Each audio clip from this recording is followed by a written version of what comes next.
Hello, I'm Richard Ridge for Broadway World. We're back at the legendary Sardi's, and my guests are the two stars of one of this season's most eagerly awaited new musicals, Pretty Woman, which is based on the hit film. Please welcome Samantha Barks and Andy Karl. Hello. How are you? Very good, thank you for having us. We're thrilled. Welcome to Sardi's. Thank you. Yes, I know that. I can smell the steak now. Fabulous, it's coming. How excited are the two of you? You're about to open on Broadway in this brand new musical. How does it feel? Well, Go for it. it's like there's so many different feelings, because one, this is my Broadway debut, Yep. so it's like just even being here is a whole new level of excitement, and I've moved here now, and I've got my dog here now, and it's all like a lot of big changes and exciting, and so that's one side of it, and then the other side is, of course, this character that I'm absolutely obsessed and in love with now, and I've been having so much fun. And then also getting to work with Andy now, we have had so much fun over the last few days, and so it's just all Just starting. lots of just starting. It's loads of all the excitement bubbling away. Yeah. For you? Yeah, I'm excited as well. A couple hours ago, I didn't even know I was going to be in the show, and then the offer came up to be in the show, and I had actually seen it before I got in it, and I caught myself getting carried away with the show as I was watching it, and I was like, that's great. And Orphe's also in it, so I was going, honey, you go work, it's going to be great. And then just things lined up, and Jerry Mitchell gave me a call, and then I was like, well, heck yeah. And this girl is terrific. Oh, thank you so much. And I was like, that's a big opportunity for me, and that was like, I wanted to ask your permission before I got in the show. It was just like, because she's just terrific in the show, and then I also wanted to bring like as much as I could to make whatever this is work, and we're having a great time. Oh, it's so much fun. Because you went as, the husband of Orphe. You just fell in love with the show, and now all of a sudden you're co-starring in the show. The whole thing is a family affair, and it's all sort of fate stepping in, which I also think is part of Pretty Woman itself. Like Vivian meeting Edward is sort of a fate situation, and I'm realizing that more and more. I had worked with Gary Marshall before, and remembering him in this way and being a part of the show in this way is it makes me feel really good, really connected to it. And I've worked with Jerry Mitchell, and Orphe's in the show is Kip DeLuca. It's kind of like a family affair, and I'm just happy to jump in. Yeah, you had mentioned your Broadway debut is coming up. Do you remember your Broadway debut? When was it? 1940? Something like that. Oh yeah, it was. The 40s. It was actually my Broadway debut was meeting my wife in Saturday Night Fever. You come full circle, right? Yeah. Now we're back on Broadway again. We did Saturday Fever, Legally Blonde, and now we're doing this together, which is a great opportunity. Schedules aligning, and you guys are friends, and it's just like it's all fun. Well, that was the thing when I sort of very quickly after meeting Orphe did we become very, very good friends. And then I think it was like a few days later, she was like, do you want to come and see Groundhog Day? It was his last show. I was like, yes, I do. Went to see it, and he was out of this world incredible. It's like, my God, wow, what skill and talent and charm and charisma and everything. It was absolutely amazing. So then we got to hang out, and then I got to know Andy throughout our time in Chicago and through Orphe and everything. So it was just already exciting, wasn't it? It was already like to already have that sort of layer there is like great. Go ahead. What are you looking forward to the most about? Broadway debuts are really, really special. That whole entire day, is it going to be like a surreal day for you? It's all pretty surreal for me, to be honest. Do you know what? I'm actually somebody who I'm more someone who looks back. So at the end of the night, I'll go, what just happened? Because otherwise, I try not to let myself get too excited / nervous, but just try and be just doing in the moment, doing the show and doing the things I need to do. Because it's hectic. It's hectic. There's always 1,000 things changing and all that stuff. And then it will be that night when I finish that is like, what? How did that happen? I'm not sure how I got here, but and so I'll have to save it up, and then after I don't know if I'll be laughing or crying, or I don't know what I'll be doing. A combination of everything, I think, right? A combination of your life, just yelling at me, why did you mess that up? That was my opening. My Broadway debut. You ruined it for me. see it now. I'm ruining Broadway shows. Let's just talk about what it's been like working on this musical and working on it together. What a creative team you have. Talk about your creative team. Yeah. Wow. Well, I mean, I always wanted to work with Jerry Mitchell. Been a fan of his work forever. Yeah. And we actually met a few years ago. It's like you said, all the sort of stars aligning. We'd met a few years ago, just for a sort of general chat, really. And I was like, this would be amazing because I really love his work. Yeah. And we had this really nice, like, sort of mutual appreciation sort of tea in Covent Garden. It was like really nice, like really lovely chat. And we just got to know each other, and that was that. And then it was nothing to do with this. It was just completely random. And then we've got obviously Bryan Adams, which, I mean, amazing. Like, Senior prom. Yeah, That's like Assistant Bryan. he's Totally. also like the coolest guy. Like so supportive and enthusiastic and excited in the whole process. So that's amazing, and just having him in the room is like awesome.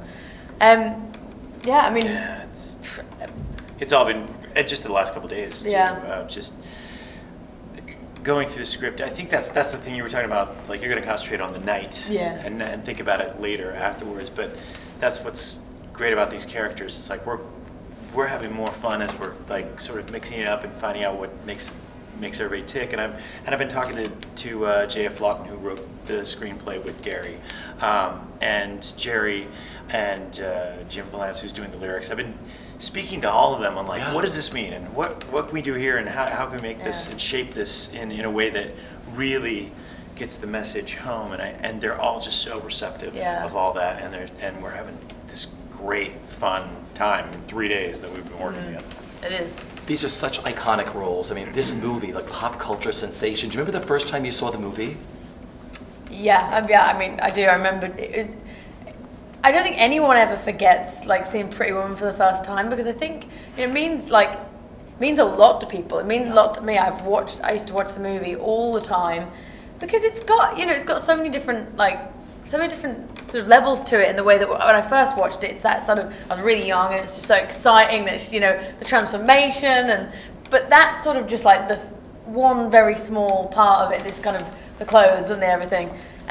It's sort of more the transformation that they both go on, and finding these two people who are come from such sort of different walks of life, but actually are like two souls that really need each other. And just not judging people. I just thought, not just sort of judging people by good, billionaire, good, prostitute, I loved everything about the movie, and so I think it means a lot to a lot of people. Andy, for you? I love the car. Yeah. that was awesome when I first saw the movie. But yeah, as you said, it's as you watch it at different stages in your life, and especially now, sort of re-examining what makes it so good and so iconic. And it's like Pygmalion mixed with Cinderella, Sound of Music, it's like this Pig-Cinder music thing.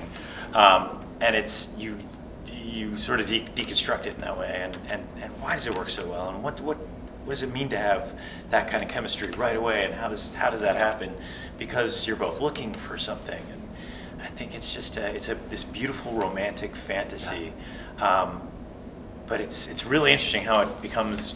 It's a very real look at relationships, and there's like money sometimes puts that on a very real basis where you can talk to each other and negotiate, and which couples do, but it's in a different state. But then it becomes something more. It evolves, and this relationship becomes deeper and richer, and you want them to be together.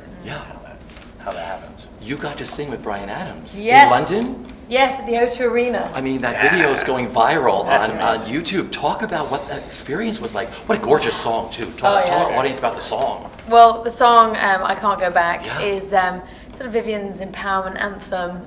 It's it's about her finding herself and having sort of finding that self-belief and self-confidence, and deciding that that's enough. She's only moving forward. She's not going to go back to the life she's lived. She's this new woman.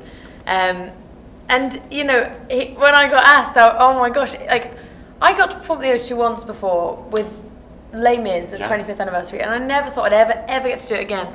But the thing was, when I performed there, I remember, because you're part of an ensemble, so you're there and then you're back and then you sing a little bit with Nereus and you're back, and by the time I got to sing on my own, I'd been on stage for like a while, so I was like quite relaxed. And I remember one of the most amazing memories of my life was stood there singing on my own to the O2 Arena. It's completely silent, and everyone's phones were like the stars, and it was so beautiful. Yeah. Well, this was nothing like that, because it was a rock concert, so there was nothing calm and silent and like starlight. It was like absolutely incredible, like amazing energy, electric, because he just is such an amazing performer. I got to see the show the night before.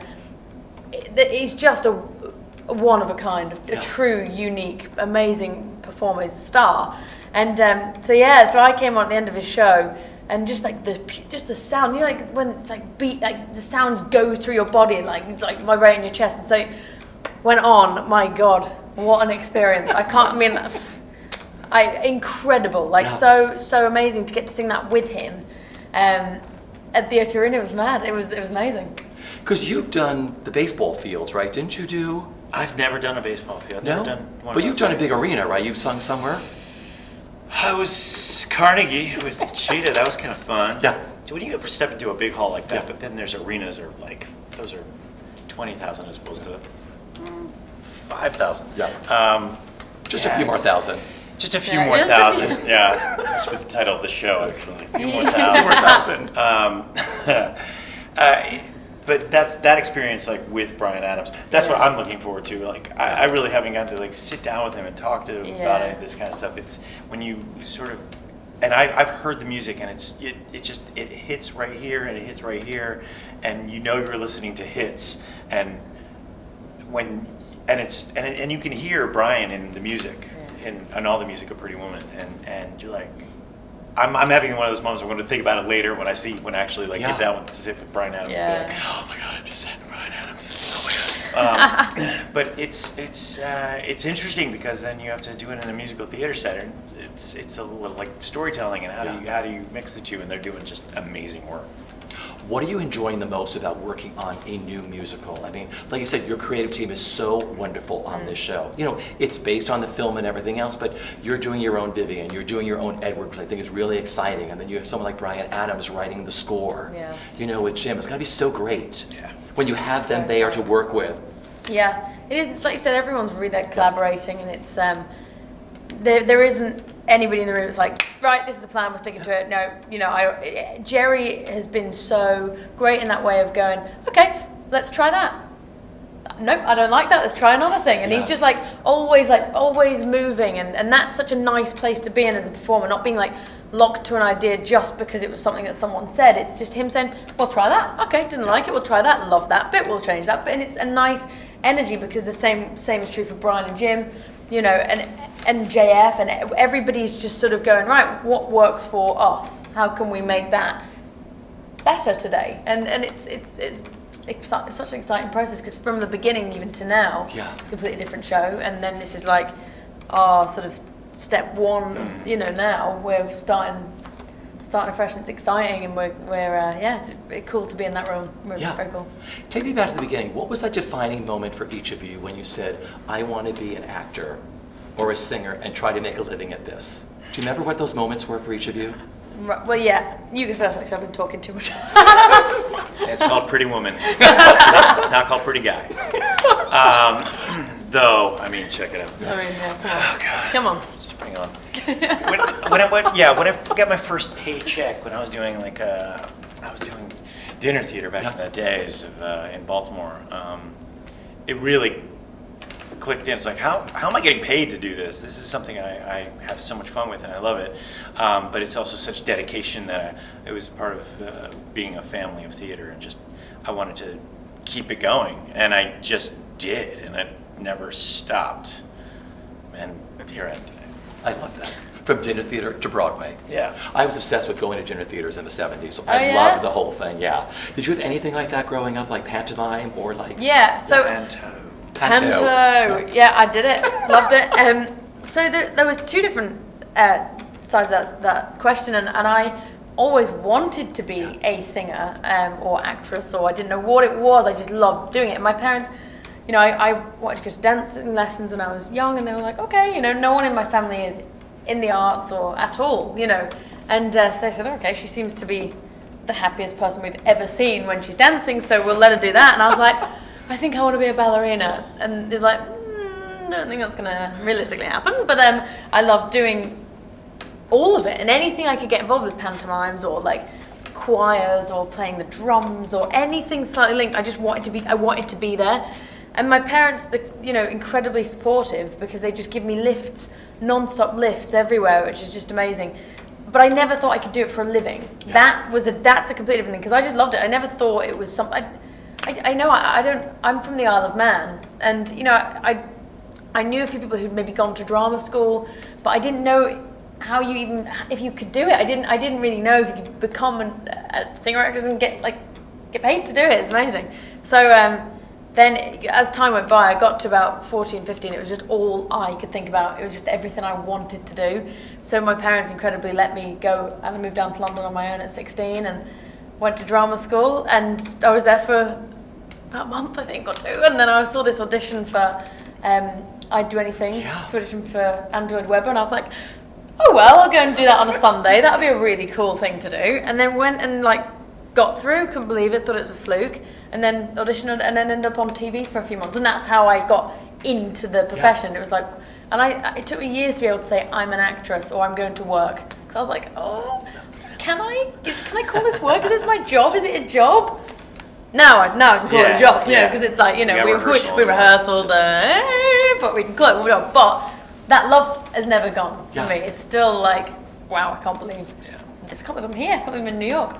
Do you realize I Do Anything, you were every week, there was millions of people watching that. You were like auditioning for a million people. Yeah, you could walk into any room and do anything. It's so weird. Yeah, but it gives you a thick now skin, it'll you know. be 100. No.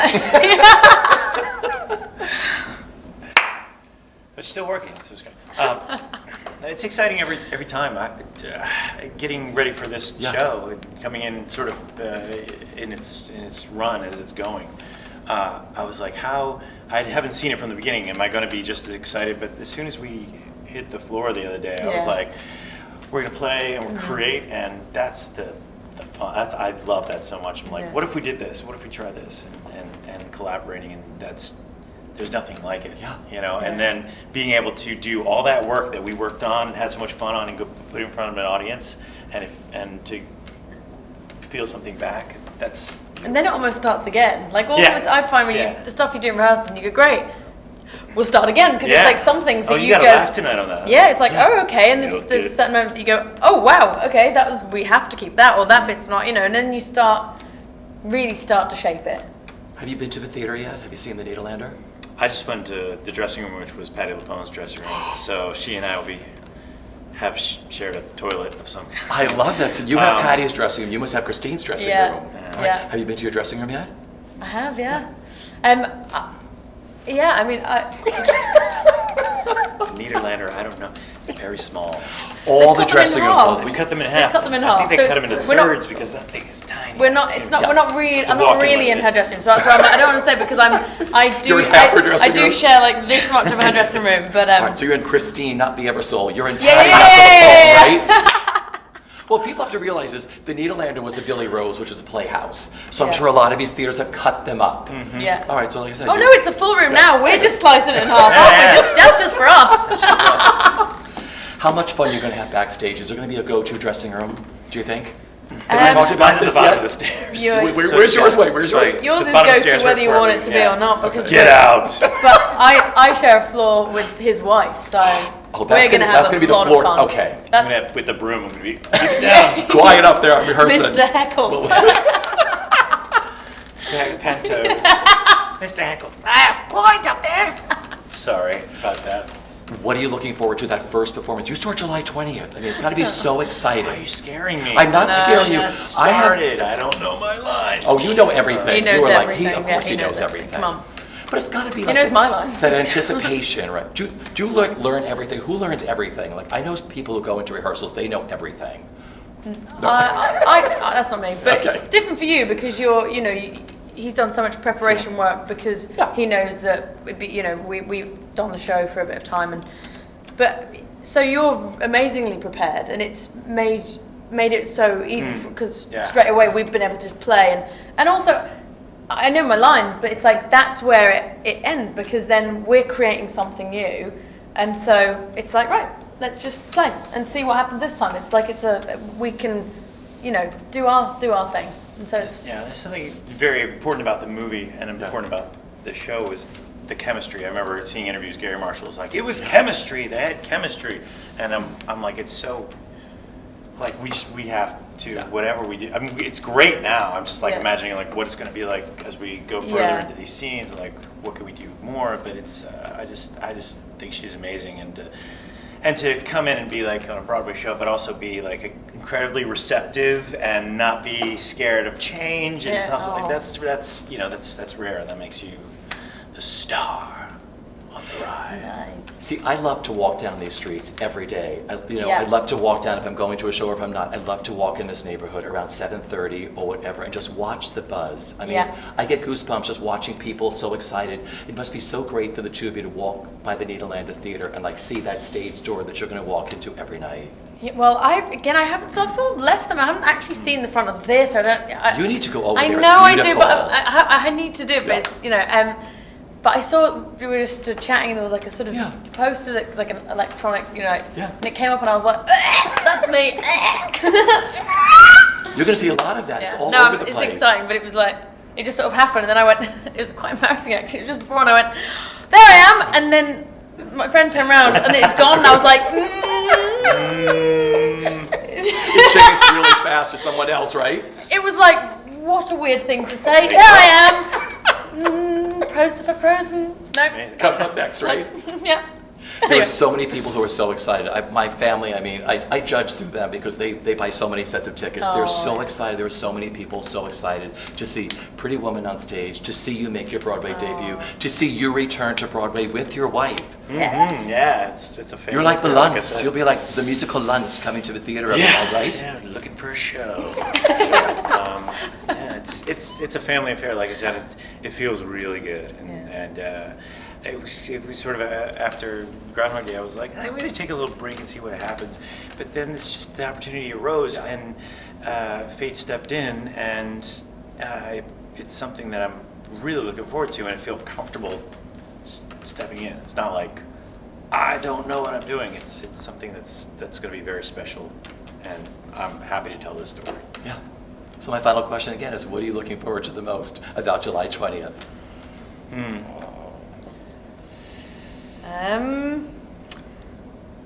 Making my Broadway debut. I mean, like that's it. Really your debut. That it's is, actually your first performance on stage. That's really, what I mean. isn't it? That's the Broadway debut. That's very, very exciting. Spesh. Me? Yeah. I stopped drinking, so that's out. Damn it. You have to do that. You have to stay prepped. So don't send me any booze, anybody, please. I was going to say my Broadway debut and a large glass of wine. That would be. Because I don't know. Edward Lewis doesn't drink, so I'm trying it out. It's probably not going to last very long. How long's it been? 3 weeks. Wow. Good for you. Yeah. These are big roles. I mean, one final question before we leave. Yeah. Just how do you stay in shape? I mean, seriously, these are really, really big roles. Yeah. Well, actually, being serious, when I was doing the show before, I didn't really drink because it's you want to be fresh and you're rehearsing every day and doing the show every night, and so I think I actually was. I didn't really do an awful lot because that became what I really wanted to put all my focus in, and I just sort of do rehearsals, do the show, and then come and chill out and watch TV and just take it easy. You've got to listen to your body, I think, a lot. Yeah. And go, right, what do I actually need? Because sometimes you need to go and do a bit of a workout, get yourself going. And sometimes it's like, actually, it's important that you just give yourself time and just relax and steam and do all those things that you kind of need to do. But listening. Yeah. Because I used to go, all right, well, I'll go into this, I'll go into some yoga, I'll go into this. Actually, sometimes you have to give yourself a break. And Well, your show is the workout. Yes. Really, right? Oh yeah, it's very physical show. Yeah, I've had some workout shows, and I was like a nice guy who stays still, sings a song, tickles the ivories. That's a workout in itself. Is like adjusting to a character that is a little bit more. I want to say he keeps his emotions close to the vest, but it's an exercise in how much the text can speak for you, and how much the chemistry in the moment really has to exist, and not to break it up with a whole bunch of bananas that I've been known to do every now and again. But still fun at the same time. It's like keeping all that stuff in a Edward Lewis billionaire can get the deal done sort of way, which is exciting for me actually. It's but I'm sure not going to sweat as much as I used to. You wear him well. Thank you. Well, I want to thank you so much. I mean, your fan base at Broadway World is so excited about this. I'm thrilled you're coming, you're making your Broadway debut, you're returning to Broadway. Have the best time, and thanks for stopping by today. Thank you so much. The very best.